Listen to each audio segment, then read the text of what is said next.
Vamos conversar sobre um desafio que muita gente que tem imóvel está enfrentando hoje em dia.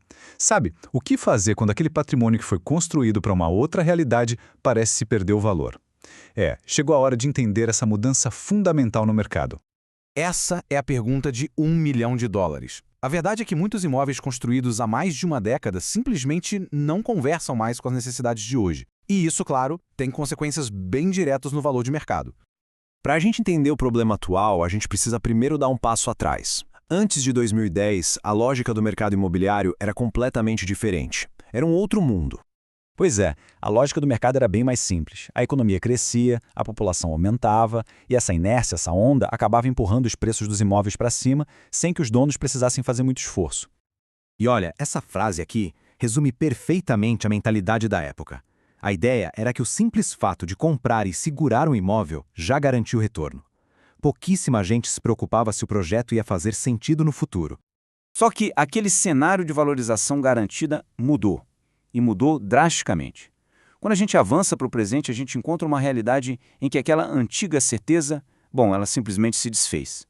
O ponto crucial é este aqui. Nossas cidades são organismos vivos. Elas não param. A forma como a gente vive, como a gente trabalha, como a gente se relaciona hoje é da água para o vinho, se comparado com 15 anos atrás. E os imóveis? Muitos não acompanharam essa evolução toda. E quando um produto não atende mais ao que as pessoas querem, ele encalha. No mercado imobiliário, isso se chama estagnação. Imóveis que foram pensados para uma realidade que não existe mais simplesmente ficam para trás.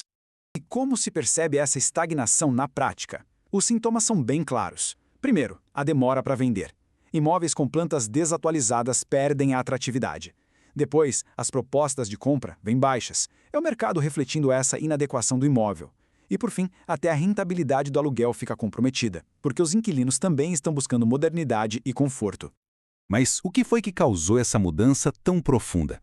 A resposta está nas novas demandas da vida moderna no nosso dia a dia. O contraste entre as épocas é gritante, né? Antes o trabalho era quase sempre no escritório e aquelas plantas tradicionais funcionavam bem.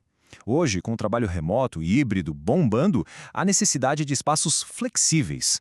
Comodidades básicas já não são suficientes. A demanda agora é por tecnologia e automação dentro de casa.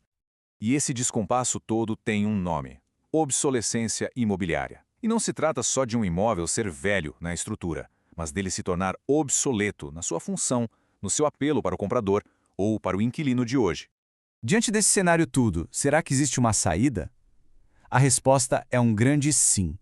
E essa saída passa por uma mudança completa de mentalidade, que abre um novo caminho para gerar valor. Aqui está a grande virada de chave. A mentalidade antiga era passiva, era esperar que o mercado fizesse o trabalho. A nova mentalidade é ativa. O proprietário se torna um agente da valorização. Não se trata mais de esperar pela inércia, mas de planejar a evolução do imóvel como se ele fosse um produto. E como funciona esse tal de processo ativo? Ele é baseado em 3 etapas bem claras. Primeiro, uma análise estratégica do imóvel e do mercado. Depois, um planejamento detalhado de modernização. E terceiro, um investimento direcionado, focado naquilo que realmente vai agregar valor. E quando a gente fala em modernização, não precisa ser uma obra gigantesca não, viu? Pode envolver pequenas reformas estratégicas, como na cozinha ou nos banheiros, ou incorporar tecnologia como fechaduras inteligentes e automação de luzes, ou, em casos mais complexos, até readequar a planta para criar espaços mais abertos e funcionais. Isso nos leva a uma conclusão que é fundamental. O valor de um imóvel hoje não está na sua data de construção, mas sim na sua capacidade de adaptação. Um imóvel mais antigo, mas que foi modernizado e está alinhado com as demandas atuais, pode ser tão ou até mais competitivo que um lançamento. Então, a nossa análise de hoje deixa uma pergunta fundamental para a gente refletir. Com essa nova lente, o imóvel é um ativo que gera valor ou se tornou um passivo, parado no tempo? A resposta, para qualquer proprietário, está na ação.